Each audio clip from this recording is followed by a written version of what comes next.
दर्शकबिन्द रवि लामिछाने साँच्चै त्यागी नेता हुन्। द्वन्द्वकालमा नेपाल त्यागे, नेपालसँगै नेपालको नागरिकता त्यागे, अमेरिकामा श्रीमती त्यागे, पहिलो श्रीमतीबाट जन्मेका सन्तान त्यागे, खैरेनी केटीसँगको सम्बन्ध त्यागे, केही सिप नलागेपछि अमेरिका त्यागे, टेलिभिजनमा चर्चा कमाएपछि न्युज 24 त्यागे, डुब्दै गएपछि ग्यालेक्सी 4K टेलिभिजन त्यागे, सहकारीको पैसा गोर्खा मिडियामा झ्वाम पारेर पत्रकारिताको मर्यादा त्यागे, जीवी राईसँग मिलेर हजारौं सहकारी पीडितको घाँस र बास त्यागे, नागरिकता काण्ड आएपछि मन्त्री र सांसद पद दुवै त्यागे, फेरि नेपाली नागरिकता लिँदा अमेरिकाको नागरिकता त्यागे, आफूमाथि अनुसन्धान भइरहेकै बेला गृह मन्त्रालयको कुर्सी ताकेर नैतिकता त्यागे, म निर्दोष छु भन्दै लाज शरम सबै त्यागे, गर्मीले सताएपछि भैरवा जेल त्यागे, जेनजी आन्दोलनमा नखु जेल त्यागे, अहिले फेरि प्रधानमन्त्री पद त्यागे, अझै के त्याग्नु पर्ने हो त्याग्ने नै छन्। त्यसैले रवि लामिछाने यो धरतीकै सबैभन्दा चतुर त्यागी नेता हुन्। चीटिंग करता है तू,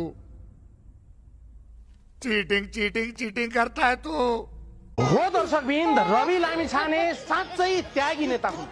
द्वन्द्वकालमा नेपाल त्यागे, नेपालसँगै नेपालको नागरिकता त्यागे, अमेरिकामा श्रीमती त्यागे, पहिलो श्रीमतीबाट जन्मेका सन्तान त्यागे, खैरेनी केटीसँगको सम्बन्ध त्यागे, केही सिप नलागेपछि अमेरिका त्यागे, टेलिभिजनमा चर्चा कमाएपछि न्युज 24 त्यागे, डुब्दै गएपछि ग्यालेक्सी 4K टेलिभिजन त्यागे, सहकारीको पैसा गोर्खा मिडियामा झ्वाम पारेर पत्रकारिताको मर्यादा त्यागे, जीवी राईसँग मिलेर हजारौं सहकारी पीडितको घाँस र बास त्यागे, नागरिकता काण्ड आएपछि मन्त्री र सांसद पद दुवै त्यागे, फेरि नेपाली नागरिकता लिँदा अमेरिकाको नागरिकता त्यागे, आफूमाथि अनुसन्धान भइरहेकै बेला गृह मन्त्रालयको कुर्सी ताकेर नैतिकता त्यागे, म निर्दोष छु भन्दै लाज शरम सबै त्यागे, गर्मीले सताएपछि भैरवा जेल त्यागे, जेनजी आन्दोलनमा नखु जेल त्यागे, अहिले फेरि प्रधानमन्त्री पद त्यागे, अझै के त्याग्नु पर्ने हो त्याग्ने नै छन्। त्यसैले रवि लामिछाने यो धरतीकै सबैभन्दा चतुर त्यागी नेता हुन्। चीटिंग करता है तू,